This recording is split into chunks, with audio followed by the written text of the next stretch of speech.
क्या किया कि 10 एलिमेंट्स को ले लिया, उसके सिंबल्स को लिख लिया, उसके एटॉमिक नंबर को लिख लिया। एटॉमिक नंबर किसी भी एलिमेंट का Z से इंडिकेट किया जाता है। किस चीज से इंडिकेट करते हैं? Z से। कैपिटल Z, स्मॉल z नहीं, कैपिटल Z से हम एटॉमिक नंबर को इंडिकेट करेंगे। याद रहेगा आपको? अगला जो चीज मैं पढ़ाने वाला हूं वो बड़ा ही मजेदार है और आपके लिए थोड़ा सा नया है। इसे हम लोग कहेंगे नंबर ऑफ इलेक्ट्रॉन। फिर इसके बाद एक और सेक्शन हम इसमें ऐड कर रहे हैं और वो सेक्शन होगा नंबर ऑफ प्रोटॉन। अगला सेक्शन क्या है? नंबर ऑफ प्रोटॉन का।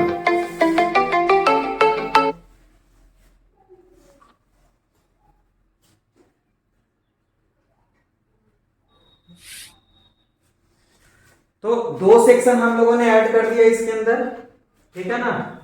Number of electron, number of proton, और एक और सेक्शन हम ऐड कर रहे हैं जिसका नाम है नंबर ऑफ न्यूट्रॉन।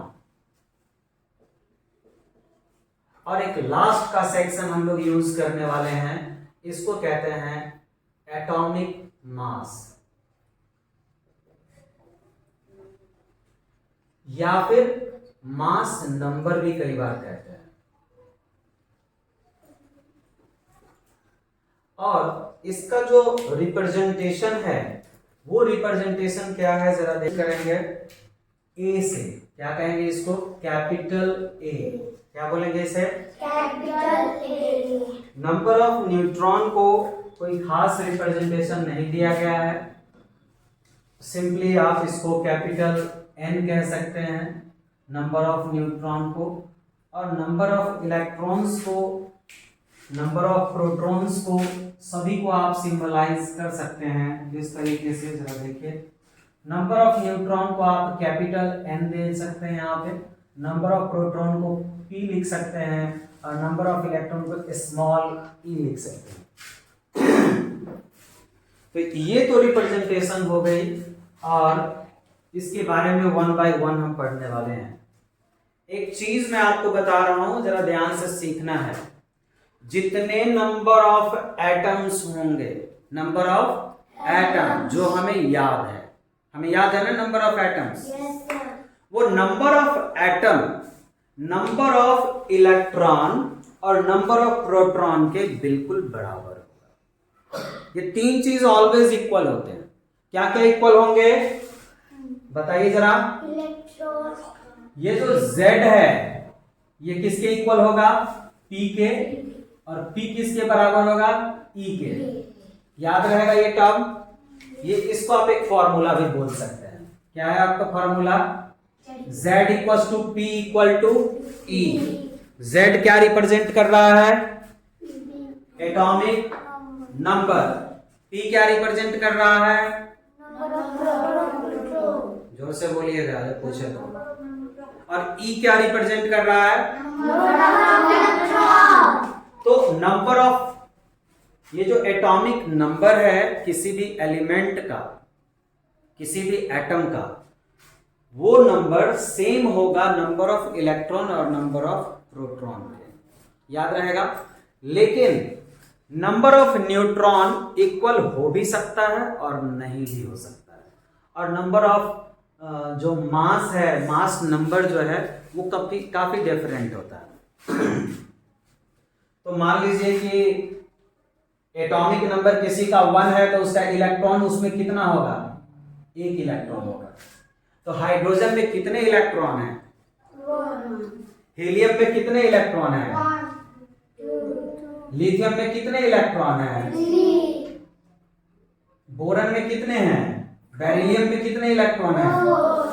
बोरन में कितने इलेक्ट्रॉन हैं? 5। इसी तरीके से कार्बन में कितने इलेक्ट्रॉन होंगे? 6। और नाइट्रोजन में कितने होंगे? 7। ऑक्सीजन भाई साहब के पास होंगे 8 इलेक्ट्रॉन।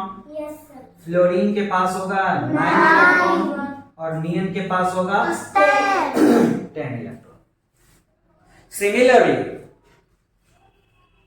जितना एटॉमिक नंबर था, क्या same to same number of electron भी मिला? Yes sir. कोई भी एटम, मान लीजिए कि आयोडीन का एटॉमिक नंबर कितना है, बताइए जरा कोई। याद कीजिए जरा, 60 तक आपको याद है ना? 52 या 53? पक्का ना? 50 किसका होता है? एंटीमनी 50। 51 किसका होता है? एंटीमनी 51 है। अब 52 किसका है? टेलुरियम 52 है। और 53 कौन है? आयोडीन। तो 53 जो आयोडीन है, वो 53 क्या है आयोडीन का? Atomic number. क्या है? Atomic number. और मैं पूछूं कि बताइए आयोडीन में कितने इलेक्ट्रॉन हैं, तो क्या आप बोलेंगे? 53। कितने प्रोटॉन हैं? 53। बात समझ में आ गया? Yes sir. तो जो आपने 60 तक याद किया, तो सभी का नंबर ऑफ इलेक्ट्रॉन्स पता चल गया, और इसी तरीके से नंबर ऑफ प्रोटॉन्स भी पता आपको चल गए। बात समझ में आया? Yes sir.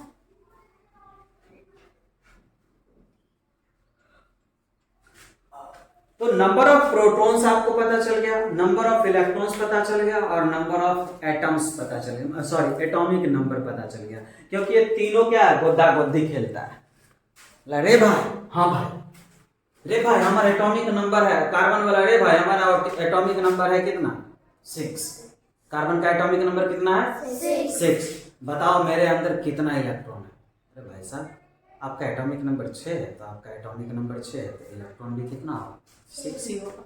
क्या एटॉमिक नंबर 6 है, तो नंबर ऑफ प्रोटॉन्स भी क्या होगा? 6 ही होगा।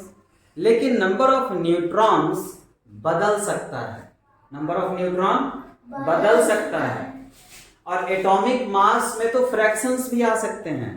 क्लोरीन का जब एटॉमिक मास हम देखते हैं, तो वो 13.5 के आसपास आता है। तो आज का जो आपको मैं काम दे रहा हूं, वो केवल और केवल है 60 एलिमेंट्स का। ये आपको टेबल बनाना है। टेबल तो बनाने हैं ये पूरे के पूरे, ठीक है? ये टेबल बना लेंगे, खाली छोड़ देंगे, कल के क्लास में होगी। ये भी टेबल को हम लोग कल पढ़ेंगे।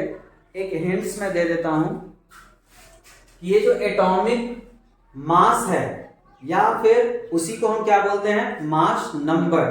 एटॉमिक मास को हम लोग क्या कहेंगे? Mass number. क्या चीज से रिप्रेजेंट करेंगे इसको? ए से, कैपिटल ए से। तो ये जो कैपिटल ए है, ये जो मास है, मास का मतलब होता है मास कुछ है, ठीक है ना? तो ये मास दो चीजों से आता है। किन चीजों से? प्रोटॉन से और न्यूट्रॉन से। किससे आता है? प्रोटॉन से और न्यूट्रॉन से। इसको अगर हम हटा दें और बीच में डाल दे क्या? प्लस। क्या डाल दे? प्लस। तो ये एक फॉर्मूला बनता है, इक्वल टू ए। क्या फॉर्मूला है जरा बताइए? P plus N equal to A. तो क्या फॉर्मूला बना आपका, जरा देखिए। ए को क्या लिख सकते हैं आप? P plus N. P means proton, N means neutron. ये दोनों को जोड़ेंगे तो किसके बराबर आएगा? ए मतलब मास नंबर। चलिए ध्यान देंगे। Element symbol, atomic number Z, electron number E, number of electron, number of proton P, number of neutrons का कोई फॉर्मूला नहीं है कि किसके अंदर कितने नंबर ऑफ न्यूट्रॉन्स होंगे। कुछ याद करने का तरीका है, याद रखेंगे। और ये 10 के 10 हम लोग अभी कंप्लीट कर रहे हैं। पहला चीज क्या है कि हाइड्रोजन के अंदर में न्यूट्रॉन्स नहीं होते हैं।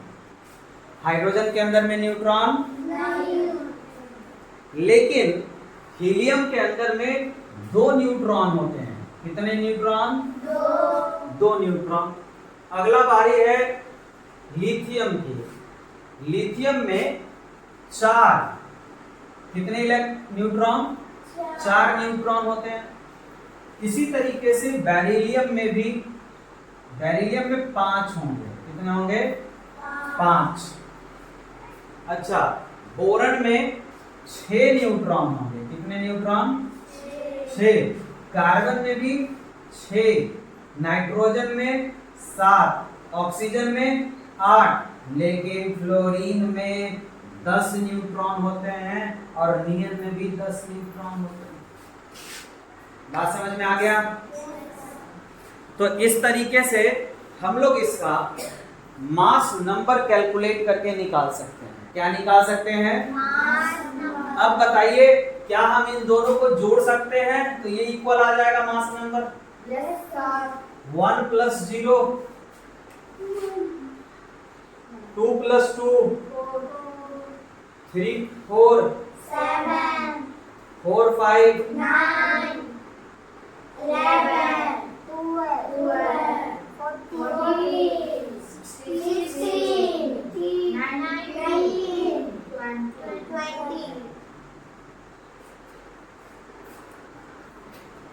क्या इसे समझ में याद रहेगा? 1 से लेकर के 10 तक, 1 से लेकर के 10 तक में किसके नंबर ऑफ प्रोटॉन और नंबर ऑफ न्यूट्रॉन इक्वल होंगे? वो है 2 6 7 8। किसका किसका होगा? 2 6 7 8। जरा गौर से देखेंगे, 2 कौन है? हीलियम। हीलियम में जितने प्रोटॉन होंगे, जरा देखिए यहाँ, हीलियम में जितने प्रोटॉन होंगे उतने ही न्यूट्रॉन होंगे। Same proton same neutron. Helium के बाद प्रोटॉन और न्यूट्रॉन का जो नंबर है वो डिफर होना शुरू हो जाता है और वो 6 पे आकर के मैच कर जाता है। 6 7 8। तो बस इसी को याद रखना और सब में एक ज्यादा होगा। इसमें ये 9 है, ये 10 है। सो नियन का ना, तो क्या हम लोग यहाँ तक 9 तक याद रख सकते हैं? 2 6 7 8 एक एक। उसके बाद के जो होगा सब एक एक ज्यादा होगा। और एक एक्सेप्शन है, कौन? हाइड्रोजन। हाइड्रोजन के पास नंबर ऑफ न्यूट्रॉन्स नहीं होते हैं। नंबर ऑफ न्यूट्रॉन किसके पास नहीं होगा? हाइड्रोजन। तो हाइड्रोजन के न्यूक्लियस में प्रोटॉन केवल रहते हैं, न्यूट्रॉन नहीं रहते हैं। अगला क्लास में पढ़ाएंगे कैसे। तो इस टेबल को आपको बनाना है।